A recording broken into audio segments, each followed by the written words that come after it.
Hi, my name is Tyler, and this is part 3 of our 6-part series on the 6 most important muscle groups to understand and be familiar with when you're designing a strength training program. We've done the legs and the core so far. Now we're going to work our way even further upwards, but starting on the back. Now, I already covered the lower back in the core video. It kind of functions as part of the belt that is your core. So if you want more on the lower back, go ahead and check out that video. With this video, starting upwards, we're going to start with the lats. Now, the lats are our big wings when we're developing our back. They're going to start all the way down at the lower spine and build their way up to the shoulder. That's going to be our orange muscle over here, and they are going to be responsible for a lot of our rowing motions as well as our pull down motions. So they're going to be best at bringing the elbow back as well as the elbow in. Those are the two basic functions of the lats. Now, with large muscles like the lats, we're going to see a lot of variation in the angles of the fibers from the origination point to the insertion point. That's going to cause different movements to bias different portions of the lats, but for most people, this isn't going to be super critical. Once you start hitting the advanced levels of training though, it can be beneficial to make sure that you're hitting all 3 regions of the lats, being the thoracic, the lumbar, and the iliac lats. Those are the 3 different portions of the lats that we typically separate them into. If you're a more beginning or intermediate trainee, I recommend separating the lats into the upper and lower lats. It's a more simplistic way of doing it, but will still thoroughly hit your lats in most cases. Now what that's going to mean is we're going to incorporate one rowing motion straight on. That could be a cable row or a dumbbell row or any other row variation, with the key point being that your elbow is tucked to your side. This is going to work the higher up lats on the more horizontal fibers, whereas our other motion, our pull down motion, where we're pulling more vertically down, is going to line up better with the vertical fibers of the lower lats.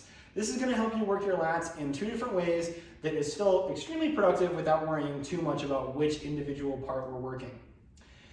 Now, moving on from the lats, we're going to go ahead and hit the teres muscles. Now, the teres major is visible in purple over here, right in that armpit, and they are the lats' little helper. They're typically going to be engaged in a lot of lat movements, but are going to take a lot of responsibility once we raise the arms vertically. That is, our true pull downs where we're pulling vertically are going to involve a lot of teres major activation. And the teres muscles are very important for connecting that width of your lats with the width of your shoulders. They're going to tie it all together and give you that nice V taper. So we want to make sure we're working the teres. It doesn't necessarily have to be every back day, but somewhere in your program you should have a vertical pull down programmed. Now, moving further into the middle and higher up, we're going to talk about the trapezius. That is our red and blue muscle right there. It's one muscle. I've just separated it into upper and lower because just like the lats, we're going to see a huge range of fiber arrangements so that it can perform different functions. Now, the lower blue traps are going to excel most at scapular retraction, whereas the upper traps are going to help a lot in scapular elevation. The key thing to think about here is that we are biasing them though and not isolating, and that the whole trapezius muscle is going to help with all of our movements that are moving the scapula backwards. The traps are going to help a lot when we're rowing with a wide elbow angle, like something like a T-bar row, or even just grabbing a wide attachment and rowing like so, because we're going to be pulling more with the scapula. The upper traps are best worked with a shrug, and I highly recommend adding an incline to your shrug so you're not straight up but leaning forward as to best align with the traps and feel those traps pulling the shoulders back. The key thing to think when working the traps is it's all about your shoulder blades. Even though your elbows may be moving, it's the shoulder blades that the traps are attached to and are going to be moving back and forth.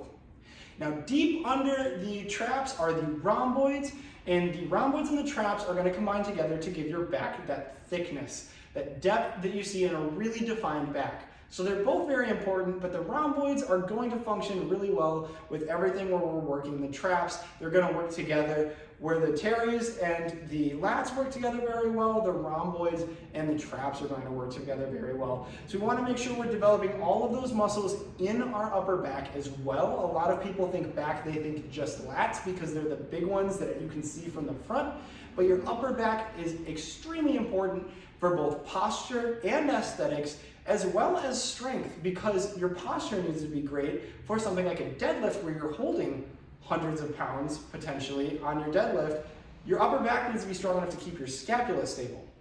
Now, the upper back is going to get a decent amount of work from deadlifts. That is an important thing to consider because your entire posterior chain is working on a deadlift. So if you are heavily programming movements like deadlifts, stiff leg deadlifts, or Romanian deadlifts, it's worth taking note of when you're working your upper back specifically, as well, as you don't want the fatigue of your upper back work to impact your deadlifts or vice versa.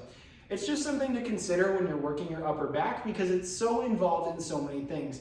Next to your core, it's one of the most involved muscle groups in movements that do not focus it.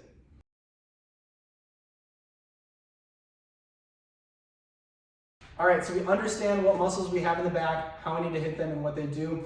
I'm gonna add a little side note here. The rear delts are commonly hit with the upper back because they perform a very similar function. We said our lats are gonna help a lot with our rows with our elbows tucked. If we flare our elbows super high, we're gonna get the traps in there because we're pulling with the scapula. However, if we come halfway at that 45-degree angle, our rear delts are gonna kick in and pull our arms back. They row really well, so oftentimes they're chucked in with upper back because they're also located in your upper back. They will be covered in the shoulders video, however, because they are still part of the deltoid muscle, which is your actual shoulder muscle, your main shoulder muscle. So for that reason, they're not covered in this video, but just know that when you're training upper back, it's often common to hit your rear delts as well. Now, it's very important to understand how all of the back muscles love to work together. Regardless of what we're doing, we're rowing at some capacity and bringing the elbows back. Even if we're bringing them down, we're still pulling the elbows towards the torso. Now, this is important because a lot of the time, our muscles are going to work together. We very rarely have true isolation movements with the back. So when we're choosing which exercises we want to do, we need to keep in mind that a lot of our back is working together and it might not always be necessary to work the entire thing. We don't want to do too much volume to the point where we're wasting our time in the gym. You can hit a solid back workout in 4 to 6 exercises easily by choosing the right ones. You could even do it in fewer. Great examples are pull-ups and bent over rows serve as a fantastic compound movement for your back that's going to involve all of the back muscles to some degree. Now, bent over rows and pull-ups are going to have a preference for certain muscles, but it's a great way to work all of the tissues in your back that need to be developed without having to worry about hitting each individual one individually because there are a lot of bases to cover. That's about it for the back because the back is not as complicated as it often seems. It might seem intimidating because those with really developed back have a lot of lines, have a lot of muscles that show, and there's a lot of really good sculpture on the back of a really defined back. However, that does not necessarily mean that it has to be complicated to develop. Your back will develop as long as we're rowing enough with enough variation between the rows so that we're using all of the different angles that we can pull at. If we do that, we will have a fantastic back in no time. And that's about going to wrap it up for this one. Thank you so much for watching. If you like this content and want to see more fitness content from EPT, go ahead and subscribe here for more videos, as well as on Facebook and Instagram at EPT Evanston. And if you haven't already, check out our free fitness tracking app on the App Store for free, available now.